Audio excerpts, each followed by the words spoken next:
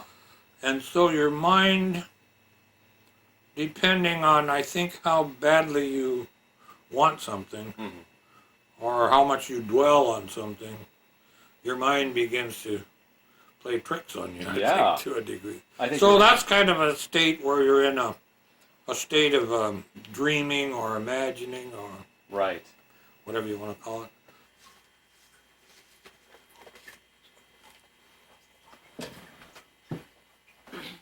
Okay, what are we going to do here, Sam? I'm here with my good friend Giovanna, Oh, we're on. who I